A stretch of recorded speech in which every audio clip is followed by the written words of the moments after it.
ऊर्ध्व प्राण सीरीज में आपका स्वागत है। इस सीरीज में आपको हम यह नहीं बताने वाले हैं कि इस प्रक्रिया को 30 दिन करना है या 21 दिन करना है या 1 महीना करना है या 6 महीना करना है। यह प्रक्रिया मात्र आप 30 मिनट में सिद्ध कर सकते हैं, यानी कि 30 मिनट में इसका अनुभव आप महसूस कर सकते हैं कि यह हमारे शरीर पर किस तरीके से कार्य करता है। और आप 30 मिनट के अंदर ही आप सूक्ष्म ध्यान को समझ सकते हैं, यानी शून्य ध्यान को समझ सकते हैं कि शून्य ध्यान है क्या। दरअसल लोग अक्सर बोलते हैं ना कि शून्य ध्यान क्या है, यानी कि ध्यान की ऐसी पद्धति करो जिसमें हम लोग शून्य हो जाएं, हमारे अवस्था शून्य की हो जाए, हमें कुछ भी विचार ना हो, विचारहीन हो जाए। तो यह वीडियो उसी पर है, आपकी ऊर्जा को सूक्ष्म कर देगी और सूक्ष्मता में आपका विचार शून्य हो जाएगा और आप शून्य ध्यान की तरफ बढ़ जाएंगे और उसे महसूस कर पाएंगे। तो चलिए हम लोग इसे जानते हैं कि यह किस प्रकार का प्राणायाम है। उससे पहले इसके बारे में जान जाते हैं कि यह क्या है। देखिए, इस प्राणायाम का शाखा बहुत सा है, यानी कि यह बहुत से शाखाओं से मिलता जुलता है। इसका मूल शाखा कहीं ना कहीं मुझे लगता है कि विज्ञान भैरव तंत्र से आया हुआ है और कुछ हठ योग के किताबों में भी इसका जिक्र है, लेकिन अलग अलग पद्धतियों के साथ। हम यहाँ पर बहुत ही सिंपल पद्धति के साथ आपके सामने प्रस्तुत कर रहे हैं। इस प्राणायाम का नाम भी अलग अलग बुकों में अलग अलग तरीके से लिखा गया है, पर हम इसे कह सकते हैं शून्य प्राण या प्राण शून्य ध्यान। कोई भी नाम आप ले सकते हैं, नाम से कोई इशू नहीं है। आप अच्छा होगा कि शून्य प्राण कहें। शून्य प्राण का अर्थ है कि प्राण का शून्यतम अवस्था, जहां पर मुझे कुछ भी एहसास न हो। आप इसे याद करने के लिए शून्य प्राण की अवस्था से याद कर सकते हैं। इस अवस्था से क्या होगा, आपकी ध्यान एकाग्रचित हो जाएगी बहुत ही तेजी से और आप शून्य अवस्था को महसूस कर पाएंगे। तो चलिए फटाफट जान जाते हैं कि यह किस प्रकार से किया जाता है और इसका लाभ हमारे शरीर पर कैसे दिखना चालू हो जाएगा मात्र 30 मिनट के अंदर। 30 मिनट छोड़िए, आप 20 मिनट करेंगे तो इसका एहसास हो जाएगा कि हाँ, ये कितनी मजेदार चीज है। और जो लगातार ध्यान और योग करते आ रहे होंगे ना, और इस पद्धति को अगर किसी ने नहीं किया है ना, तो वह एक ही बार में समझ में आ जाएगा कि ये कितनी काम की चीज है। तो चलो, किसी से पूछना नहीं है, किसी से चेक नहीं करवाना है कि यह प्राणायाम कैसा है, क्या है। पूछने से अच्छा है आप 30 मिनट टाइम निकालो, खुद कर लो, आपको खुद समझ में आ जाएगा यह प्राणायाम में कितनी ताकत है।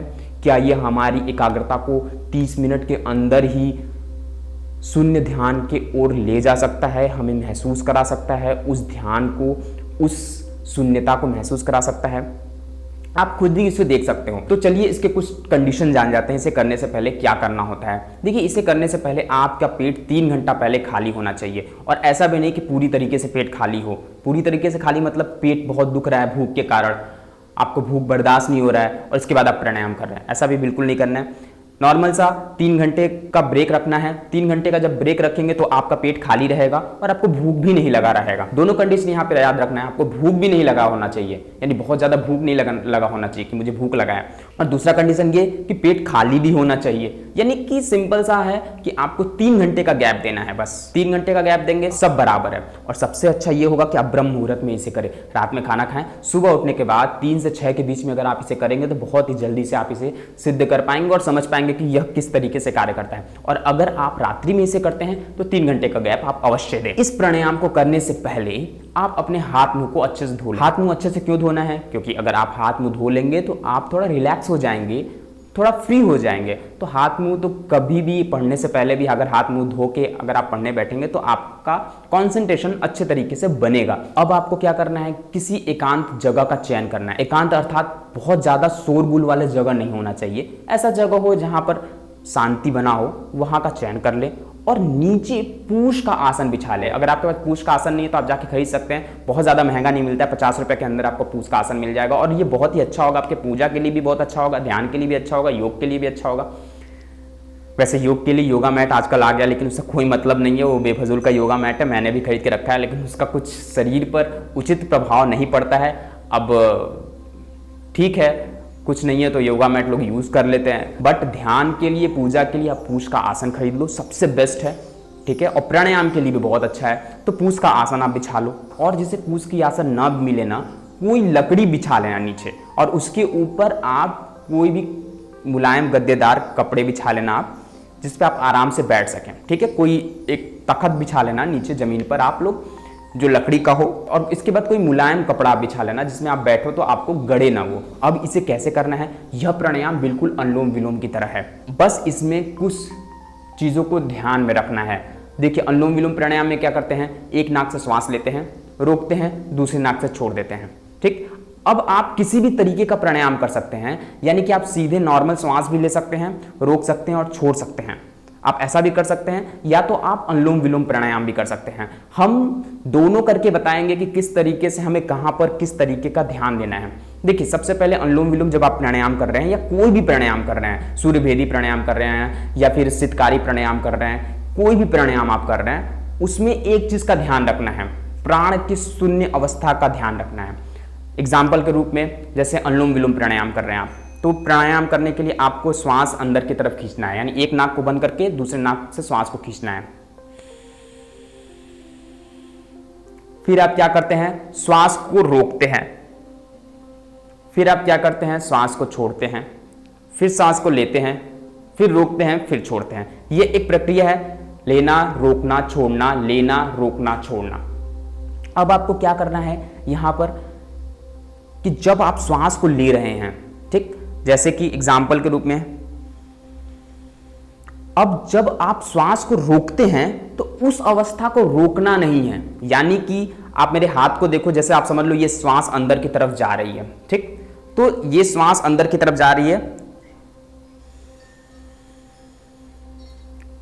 अब यहां पे आप रोक देते हैं, तो रोक देते हैं यानी यहां पर आप कोई कंठ पे आप रोकते हैं, या तो आप अपने चेस्ट पर रोकते हैं, या कोई बंद लगा लेते हैं, जलांदर बंद लगा लेते हैं, या किसी भी तरीके से आप रोकते हैं, उस श्वास को रोकते हैं। आपको रोकना नहीं है यहां पर, आप जैसी श्वास लिए आपको यहां पर रुक जाना है। रोकना और रुक जाने में फर्क है। रुक जाना मतलब कि जैसे चलते चलते अचानक से रुक गया, पूरी सृष्टि रुक गई। आपको ऐसा महसूस करना है कि जैसे आप चल रहे हो, अचानक से पूरी सृष्टि रुक गई, वैसा रुक जाना है आपको। समझ रहे हैं आप? आपको रोकना नहीं है, रुक जाना है। यानी कि जब श्वास गया अंदर और उसी समय को महसूस करना है, श्वास गया,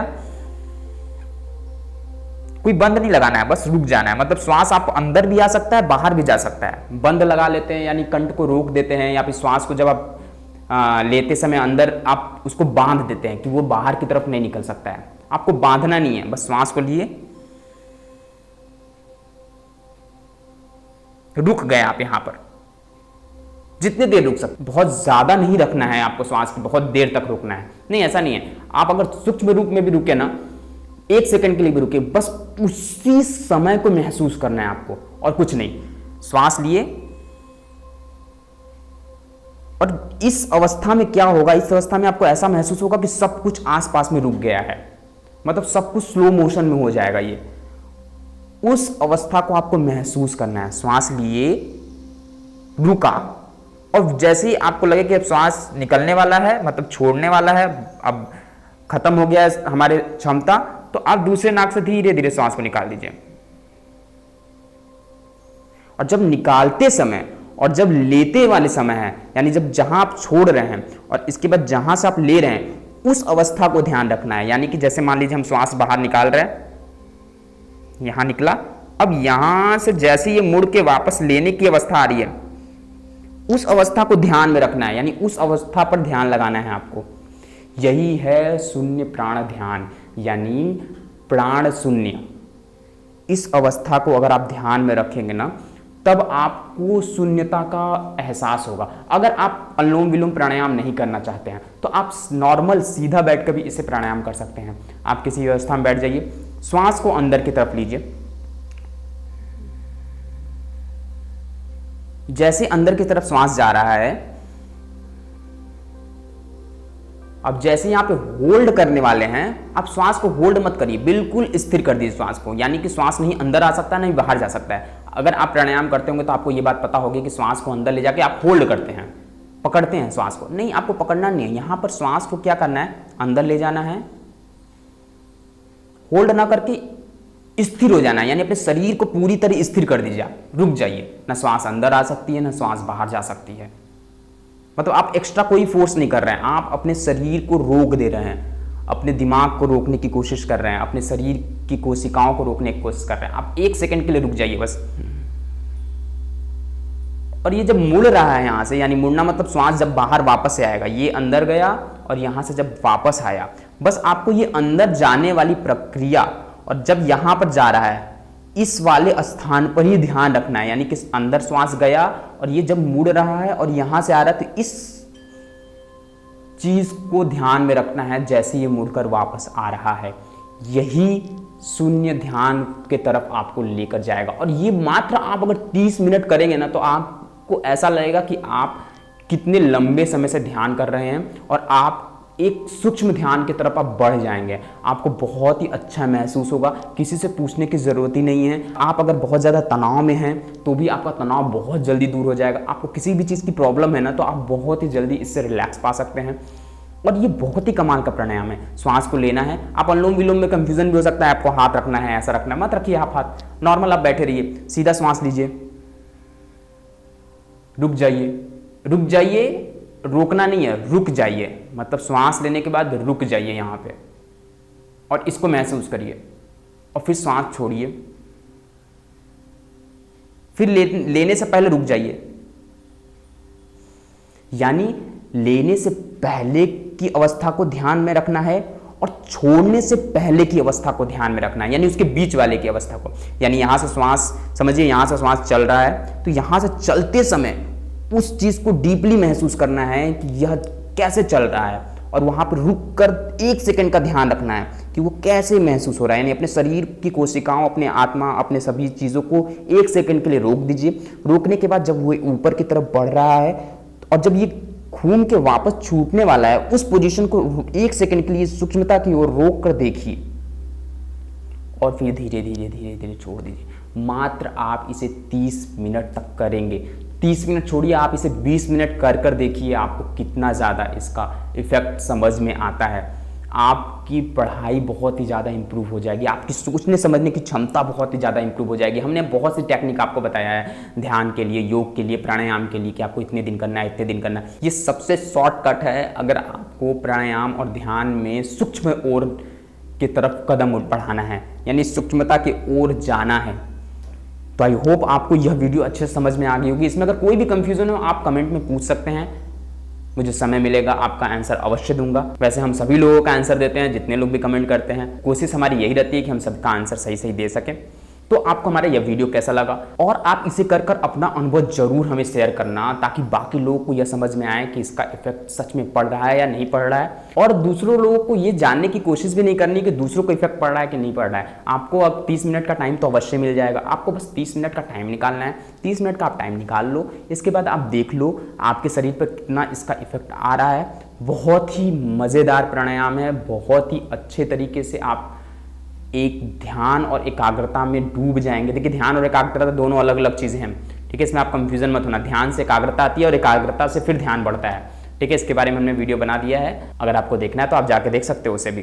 तो बस इस वीडियो में इतना ही। वीडियो पसंद आया तो लाइक करें। चिंतन धारा का भी सीरीज चल रहा है और ऊर्ध्व प्राण का भी सीरीज चल रहा है, दोनों सीरीज एक साथ चल रही है। दोनों सीरीज को अगर आपको देखना है तो जाकर देख सकते हैं। ऊर्ध्व प्राण में भी कुछ वीडियो आ चुके हैं, आप उसे भी जाकर देख सकते हैं। ऊर्ध्व प्राण मूलतः प्राण के ऊपर है, यानी हमारे प्राण के आवागमन और प्राण ऊर्जा के ऊपर निर्धारित है। और चिंतन धारा आपके क्वेश्चन आंसर या फिर नॉर्मल कोई प्रश्न हो या फिर कुछ लोगों की राय हो, उससे जुड़ा हुआ वो सीरीज है। तो अगर आपका कोई क्वेश्चन है तो आप हमें मेल कर सकते हैं। अगर आपका क्वेश्चन उचित रहा तो उसका आंसर अवश्य दिया जाएगा। वीडियो पसंद है तो लाइक करें, वीडियो पसंद नहीं है तो डिसलाइक करें। अगर हमारे चैनल पर नए हैं तो चैनल को सब्सक्राइब करके अपना प्यार अवश्य दें। नेक्स्ट वीडियो मिलते हैं किसी और टॉपिक के साथ, तब तक के लिए bye bye, thank you for watching.